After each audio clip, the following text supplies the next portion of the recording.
সবাইকে স্বাগত জানিয়ে শুরু করছি আজকে শ্রী ঠাকুরের কথা।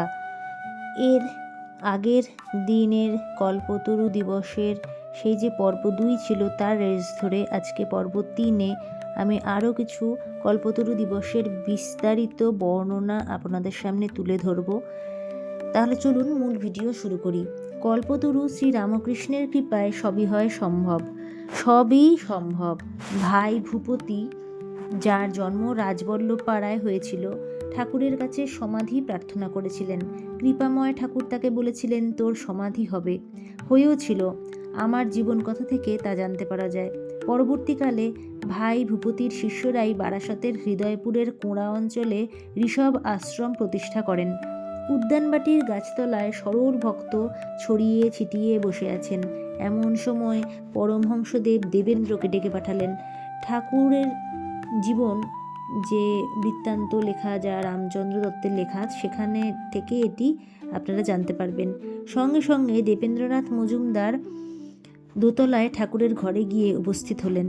দেবেন্দ্র সেখান থেকে ফিরে এসে অপেক্ষমান ভক্তদের বললেন, পরমহংসদেব জিজ্ঞেস করলেন, রাম যে আমায় অবতার বলে, মানে শ্রী রামচন্দ্র দত্তের কথা বলা হচ্ছে, যে আমায় অবতার বলে, এ কথাটা তোমরা স্থির করো দেখি।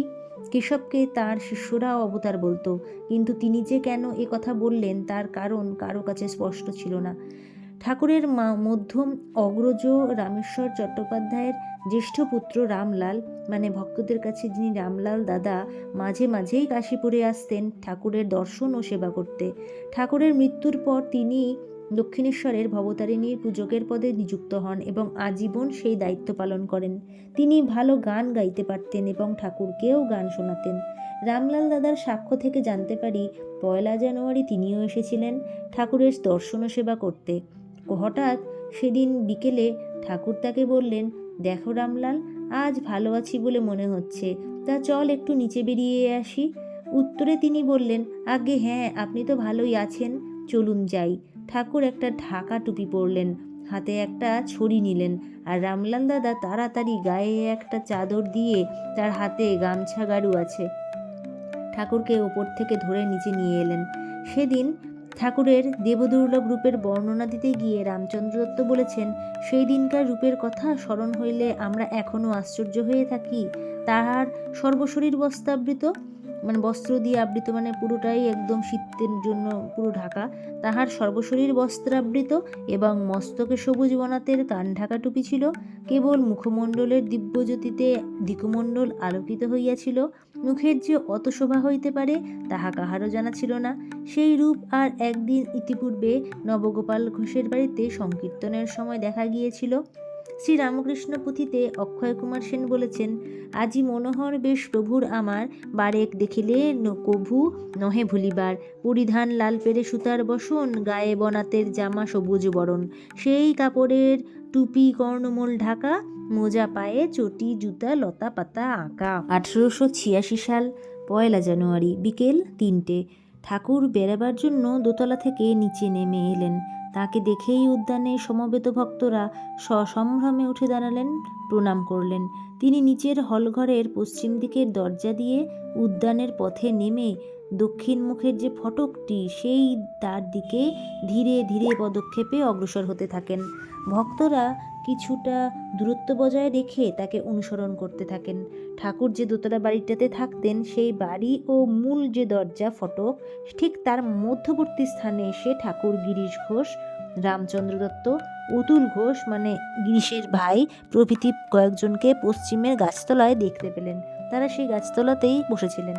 তারাও বিস্ময় মাখা আনন্দে ঠাকুরকে দেখে সঙ্গে সঙ্গে সেখান থেকে প্রণাম করলেন। তারপর এগিয়ে এলেন তার কাছে। কারোর মুখে কোনো কথা নেই, সকলেই আনন্দ ঘন মুগ্ধ বিস্ময়ে তাকিয়ে আছেন ঠাকুরের জ্যোতির্ময় রূপের দিকে। রোগ জর্জর দেহ, জীর্ণ শীর্ণ চেহারা, সেসব যেন মন্ত্র বলে অদৃশ্য হয়ে গেছে। হঠাৎ ঠাকুরই গিরিশচন্দ্রকে সম্বোধন করে বললেন, গিরিশ, তুমি যে সকলকে এত কথা বলে বেড়াও, মানে ঠাকুরের অবতারত্ব সম্পর্কে বলে বেড়ান উনি, তো তুমি কি দেখেছো আমার সম্বন্ধে, কি দেখেছো, কি বুঝেছো? এই প্রশ্নে অদ্বিতীয় নট ও নাট্যকার গিরিশচন্দ্র বিন্দু মাত্র বিচলিত না হয়ে তার পদপ্রান্তে ভূমিতে জানু সংলগ্ন করে বসে পড়লেন। তারপর ঊর্ধ্ব মুখে মানে উপরের দিকে ঠাকুরের দিকে তাকিয়ে বললেন, করজোরে গদগদ স্বরে বললেন, ব্যাস ব্যাস বাল্মীকি যার ইয়ত্তা করতে পারেননি, আমি তার সম্বন্ধে অধিক আর কি বলতে পারি। মানে স্বয়ং বাল্মীকি মুনি, ব্যাসদেব এনারাই যখন ঠাকুর সম্পর্কে সেইভাবে কিছু বলতে পারেননি, আর আমি তো অনেক ক্ষুদ্র তুচ্ছ মানুষ, আমি আর কি বলতে পারি এর চেয়ে বেশি। তাই জন্য এই কথাটি বলার জন্যই উনি কিন্তু নতজানু হয়েছেন, মানে মাটিতে হাঁটু গেড়ে বসে, ঠাকুর দাঁড়িয়ে আছেন আর উনি মাটিতে হাঁটু গেড়ে বসে নিচু হয়ে ঠাকুরের দিকে উঁচুতে মুখের দিকে তাকিয়ে উনি এই কথাটি বললেন। শুধু এইটুকু বলার জন্য উনি হাত জোর করে ওইভাবে বসে বললেন কতটা ঠাকুরকে উনি ভালোবাসতেন এবং সম্মান দেখিয়ে কথা বলতেন, তা এটার প্রমাণ। গিরিশের শুদ্ধ অন্তরের সরল বিশ্বাস তার প্রতি শব্দ উচ্চারণ ব্যক্ত হওয়ায় ঠাকুর খুব খুশি হলেন। মানে এই সমগ্র ব্যাপারটাই উনি খুব খুশি হলেন এবং গিরিশকে উপলক্ষ করে সেখানে সমবেত সকল ভক্তকে বললেন, তোমাদের আর কি বলবো, আশীর্বাদ করি চৈতন্য হোক। ভক্তগণের প্রতি প্রেম ও করুণায় বিগলিত হয়ে তিনি ওই কথাগুলি বলা মাত্রই ভাবাবিষ্ট হয়ে পড়লেন। তারপরে